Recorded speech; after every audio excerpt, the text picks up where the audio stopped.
Selamat datang di Soul. Filmnya dimulai dengan seorang guru band yang mengajar di sebuah sekolah namanya Joe Gardner. Dia sedang ngajarin muridnya alat musik, salah satu muridnya ke bawah suasana dan semua murid lainnya ngeliat dan ngetawain dia. Gua nggak tahu kenapa mereka ketawa, mungkin karena cringe. Si Joe nanya kalian kenapa ketawa dia lagi ke bawah suasana padahal itu hal yang bagus. Si Joe nyeritain gimana dia terjun ke dunia musisi dengan pianonya karena dia menemukan seseorang yang ia idolain, namanya Jazz. BTW si Jazz ini musisi terkenal. Dan gak lama kepala sekolah datang ke ruang kelasnya si Jo dan dikasih tahu kabar baik. Soalnya dia nggak usah kerja part-time lagi. Karena dia udah diangkat jadi guru band penuh waktu. Si Jo udah pulang. Dan dia ngasih tahu ke keluarganya kalau dia udah ngajar full. Dan of course keluarganya ikut senang. Tapi si Jo merasa dia nggak bisa ngelanjutin rencananya untuk ikut klub musik. Dan emaknya langsung kayak, ngapain lu gitu? Emang lu digaji? Mending jadi guru. Biasalah ya mama. Gak lama kemudian si Jo ditelepon sama kawannya namanya Carly.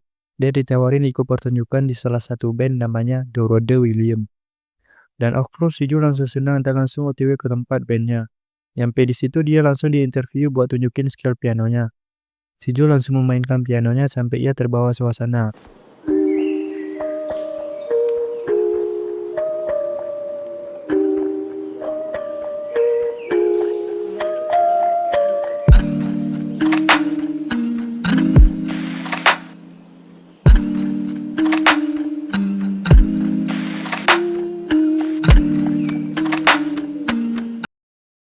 Dan teman si Carly langsung nge-hype kayak, kemana aja lu? Kok baru nongol? Pokoknya lu nanti malam pakai outfit terbaik lu kita tampil di pertunjukan. Si Jo senang banget, akhirnya dia bisa tampil di band yang ia tunggu-tunggu. Ketika menuju pulang, si Jo jatuh keselokan dan rohnya kepisah sama badannya.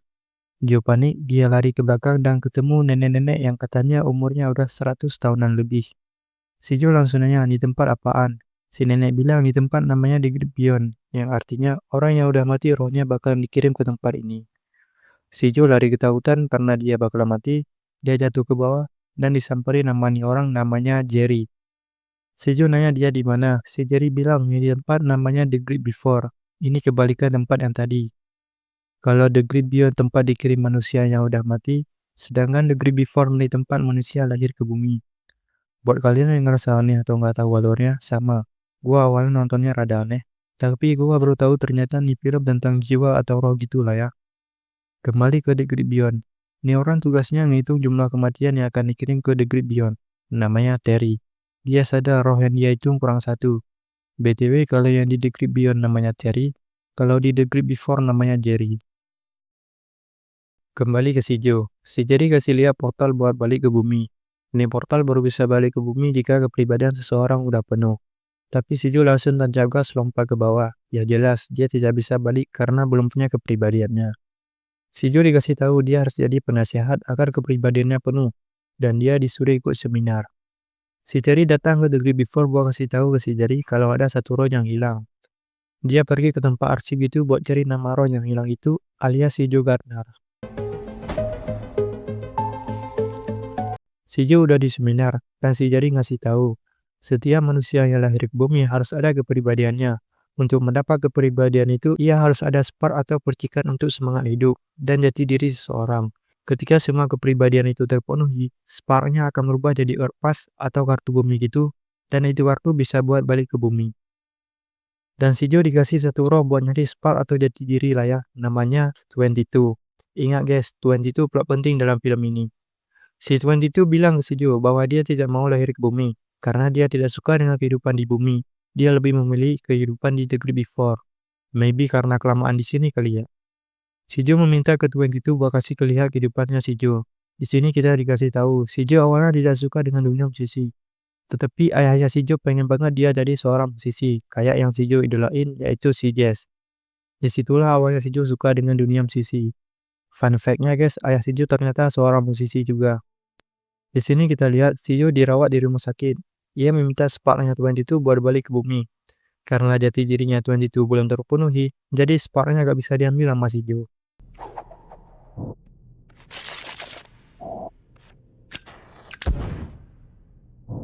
Unless it becomes an Earth Pass, I'm stuck with it. Si Joe harus bantu si 22 buat nemu jati dirinya. agar Sparknya berubah jadi kartu bumi. Si Tuan itu nyari jati dirinya, dari yang jadi ilmuwan, bomba, pejabat, semua udah dia coba, tapi belum ketemu jatinya. Nggak lama kemudian si Jerry datang bawa kasih tahu ke si Joe dia harus balik ke The Great Beyond, karena dia roh yang hilang dalam hitungan yang tadi. Si Tuan itu langsung minta ke si Jerry bawa kasih waktu lebih ke si Joe untuk nyari Sparknya dia. Of course si Jerry ngasih waktu lebih. Si Tuan itu sama si Joe langsung gas ke tempat seorang yang bisa bantu si Joe. Gak lama orang itu datang namanya Muin. Mereka berangkat ke satu tempat. Di tengah perjalanan mereka melihat banyak roh yang tersesat. Mereka udah nyampe ke tempatnya. Si Joe langsung diperhatikan ritualnya. Dan akhirnya muncullah tubuh si Joe yang sedang dirawat di rumah sakit. Si Joe keboleh pengen balik. Tapi gak sengaja kesenggol Tuan itu. Dan akhirnya mereka berdua masuk ke bumi. Nah, roh si Joe gak masuk ke tubuhnya sendiri. Melainkan roh Tuan itu yang masuk ke tubuhnya si Joe. Sedangkan roh si Joe masuk ke, yaps, bener, kucing. Dan tiba-tiba dokter yang masuk melihat si Joe udah sadar dan ngerasa tingkah lakunya agak beda kalau itu efek samping dari obat. Mereka akhirnya keluar dari rumah sakit. Di tengah perjalanan pulang, si Joe ketemu dengan teman bandnya si Carly. Si Joe malu dengan penampilannya. Dia buru-buru masuk ke mobil. Sampai ke rumah, si Joe dapat message dari si Carly. Dia dapat kesempatan lagi tampil di pertunjukan bandnya. Tapi tiba-tiba murid lesnya si Joe datang. Si Joe ngira dia mau les, padahal dia mau berhenti belajar jadi musisi. Dia bilang jadi musisi itu bodoh dan membuang waktu. Si Twenty itu keluar dan langsung ngobrol sama muridnya si Joe. Nih anak ternyata punya bakat dalam main apa nih, trompet kali ya.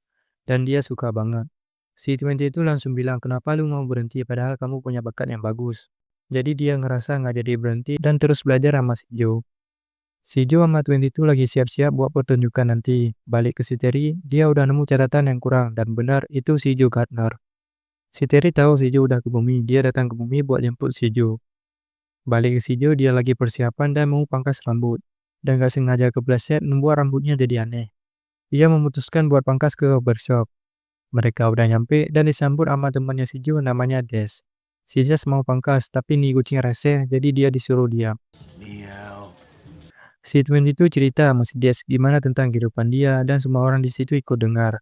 Si Des cerita, ia sebenarnya punya impian menjadi dokter hewan, tapi dia kehalang ekonomi, memutuskan untuk kursus pangkas karena itu lebih murah dibandingkan kuliah.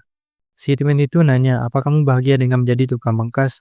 Si Des bilang dia sangat bahagia dengan kehidupan dia sekarang, karena dia bisa ketemu banyak orang, bertukar cerita, dan membuat orang jadi ganteng. Wow, am I crazy or do I look younger? Cerita si Des relate banget dengan kehidupan kita. Terkadang kita terlalu fokus untuk impian kita, sehingga kita tidak menyiapkan ruang ikhlas gimana kalau impian itu gak bisa kita capai. Terkadang pekerjaan kita sekarang yang gak ada dalam list impian kita membawa kita sejauh ini dan membuat kita bahagia. BTW si Jo kagum dengan obrolannya 22 dengan si Des. Pangkas sudah selesai dan mereka lanjut pergi. Balik ke si Terry, dia udah di bumi buat nyari si Jo. Dan dia udah ngeliat si Jo dan langsung nangkap si Jo. Tapi dia salah tangkap dan dikembaliin nih orang. Lanjut, celananya 22 sobek. Dan si Jo memutuskan ke rumah keluarganya. Ternyata keluarganya bekerja sebagai toko jahit baju gitu.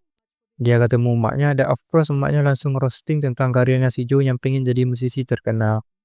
Di sini emaknya ngasih tahu, sebenarnya emak si Jo bukan gak suka si Jo buat main musik, tapi emaknya si Jo mau agar dia nggak jadi kayak bapaknya, yang nggak punya penghasilan dari bermain musik, dan biaya hidup bapaknya ditanggung sama emaknya si Jo. Si Tuan itu langsung counter, ini bukan soal musik, tapi ini alasan si Jo mau hidup dan menjalani kehidupannya di bumi. Ini bukan soal materi, tapi ini yang membuat si Jo tetap mau hidup. Emaknya si Jo kagum dengan jawabannya dari Tuan itu, dan langsung peluk dia. Gua di sini nggak bilang emaknya salah, si Jo-nya benar, tapi mari kita mikir bareng yang dibilang emaknya si Jo. Ngapain capek-capek main musik kalau nggak punya penghasilan? Mending kerja atau jadi guru yang sudah jelas punya penghasilan. Di sini gua setuju. Emaknya si Jo nggak salah. Karena kita hidup butuh biaya dan makan, kita harus realistis. Dan si Jo bilang, ini bukan soal materi, tapi ini alasan si Jo mau hidup. Ini benar banget. Ketika si Jo di Degree Beyond, dia tidak mau dikirim. Karena dia masih ingin mau jadi musisi.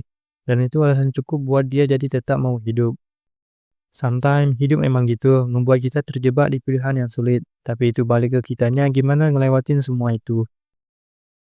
Lanjut, Mak Sijo ngasih setelan jas bapaknya dulu buat dipakai sama Sijo. Mereka langsung OTW ke tempat bandnya, mereka duduk bentar, dan Sijo nanya sama si Twenty itu, gimana bumi menurutmu? Si Twenty itu bingung, awalnya dia tidak suka dengan kehidupan di bumi. Tapi sekarang dia mulai suka dengan kehidupan di bumi. Nggak lama, si Muin dari dunia nyata datang buat balikin si Jo ke dalam tubuh aslinya. Dan of course si Tuan itu gak mau dan langsung kabur. Ternyata si Terry udah nunggu buat nangkap mereka. Roh sama badan mereka kepisah. Mereka balik lagi ke The Great Before. Si 22 balik dengan kepribadiannya udah berubah jadi kartu bumi. Dan yap, bener. Si 22 udah dapat spark atau jati dirinya. Tapi dia gak tahu jati dirinya apa. Si 22 mau lahir ke bumi, tapi dia gak mau karena dia gak tahu jati dirinya apa dan ngelempar kartu bumi ke si Jo dan pergi menghilang. Si Jo langsung balik ke bumi dan masuk ke tubuhnya dan langsung gercep ke tempat bandnya. Pertunjukannya udah mulai dan berjalan lancar. Anyway, keluarga si Jo ternyata juga ikut lihat pertunjukannya si Jo dan mereka senang dan langsung pulang. Si Jo nyampe rumah jadi sedih keingat 22. Si Jo sadar ternyata sparknya 22 atau jati dirinya 22 bukan tentang mau jadi apa atau pengen jadi apa. Si 22 menikmati momen-momen kecil dan sangat menikmatinya. Kayak berjalan, matahari menyinari, melihat orang lain senang, ngobrol sama si Des, bahkan ngebantu kehidupannya si Jo. Si Jo langsung balik ke The Great Before dan ketemu sama Muin buat cari 22. Si Jo udah ketemu, ia mau kasih kartu bumi ke si 22 untuk lahir kembali. Tapi si 22 udah jadi roh tersesat dan lari sampai ke portal bumi. Si Jo dimakan sama roh tersesat dan melihat semua isi pikiran 22 dan ketemu si 22 yang lagi sedih. Si Jo nyamperin dia buat lahir ke bumi. Tapi si 22 takut karena dia gak punya spark. Dan si Jo langsung ngomong, lu udah dapet kok, jati diri bukanlah tujuan lu. Tapi hal-hal kecil atau momen-momen yang lu nikmatin saat menjalani kehidupan. Roh jahatnya udah hilang, si Jo ngasih kartu bumi ke 22 buat lahir ke bumi. Si Jo nemenin 22 buat masuk ke portal sampai titik berpisah. Si Jo udah di The Great Beyond buat dikirim rohnya. Si Jerry datang buat kasih Jo kesempatan balik ke bumi. Dan of course si Jo terima. Dan dia nikmatin setiap menit sisa hidupnya. I'm gonna live every minute of it.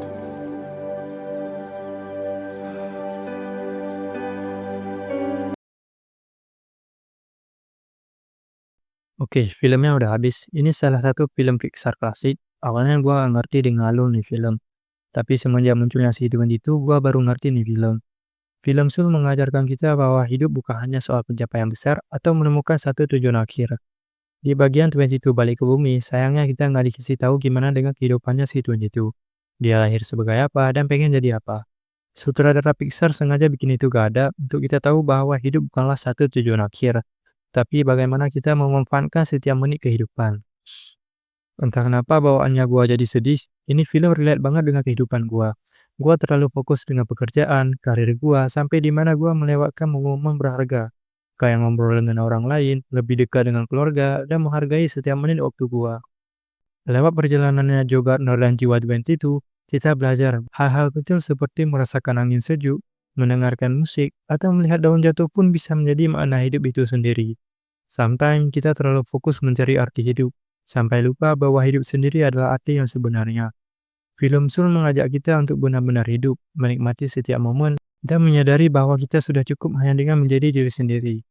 Oke, waktunya gua rate nih film 8,7/10. Thank you buat yang udah nonton. Mau bahas film Pixar apa lagi boleh komen di bawah.